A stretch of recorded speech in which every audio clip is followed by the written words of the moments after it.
Hello दोस्तों, कैसे हैं आप सभी लोग। आशा है आप लोग बहुत अच्छे होंगे और अपने जीवन में काफ़ी खुश होंगे, प्रसन्न होंगे। तो दोस्तों, स्वागत है आप सभी का आपके अपने ही चैनल जिसका नाम है ज्ञान मंत्र, और जहां हम लोग करते हैं कुछ ज्ञान की बातें। प्यारे दोस्तों, आज की ऊर्जा लेकर मैं प्रस्तुत हूँ और आज की ऊर्जा का जो टॉपिक है वह है कर्म फल। बहुत ही सुंदर टॉपिक आज का। कर्म का हमें जो फल मिलता है उसी के संबंध में आज की ये ऊर्जा हमें बहुत कुछ अच्छा ज्ञान देने वाली है। तो दोस्तों, बिना देर किए बढ़ते हैं आज की ऊर्जा की ओर। यह जगत कर्म प्रधान है। हम अच्छे बुरे जैसे भी कर्म करते हैं उसका फल अंततः हमें ही भोगना पड़ता है। अच्छे कर्म, शुभ कर्म, पुण्य कर्म से हमें सुख प्राप्त होता है और बुरे कर्म, अशुभ कर्म, पाप कर्म से दुख मिलता है। इसका अर्थ यह हुआ कि कर्म ही हमारे सुख और दुख का कारण है। सुख और दुख हमारे कर्मों का परिणाम एवं प्रतिफल है। ब्रह्मांड में ऐसी कोई शक्ति नहीं जो हमें हमारे पुण्य कर्मों के शुभ फल से वंचित कर सके।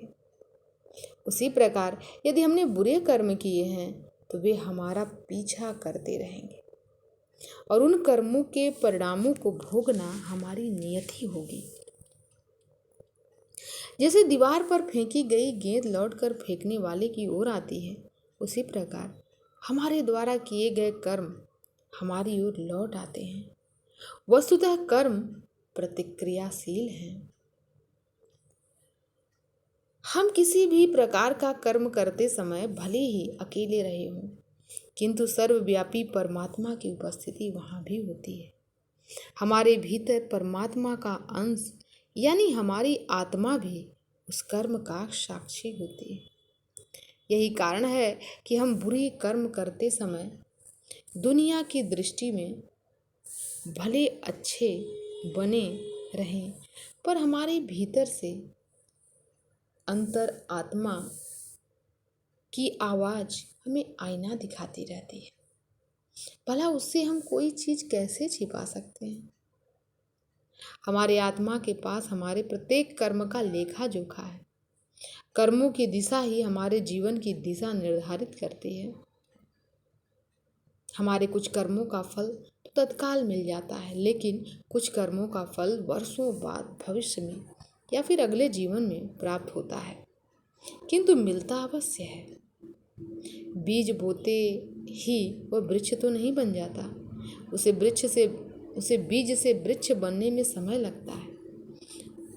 हमारा हर कर्म वास्तव में बीज है और जो एक न एक दिन अंकुरित होता हुआ, विकसित होता हुआ वृक्ष के रूप में आकार लेगा और उस वृक्ष में सुख दुख के फल लगे होंगे जिनका भोग हमें ही करना होगा।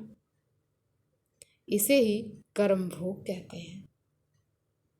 तो बहुत ही सुंदर टॉपिक नीता देवी जी के द्वारा आज का यह टॉपिक कर्म फल, बहुत ही सुंदर। आज का यह टॉपिक बहुत ही सुंदर ज्ञान देने वाला और बहुत ही सुंदर समझ विकसित करने वाला।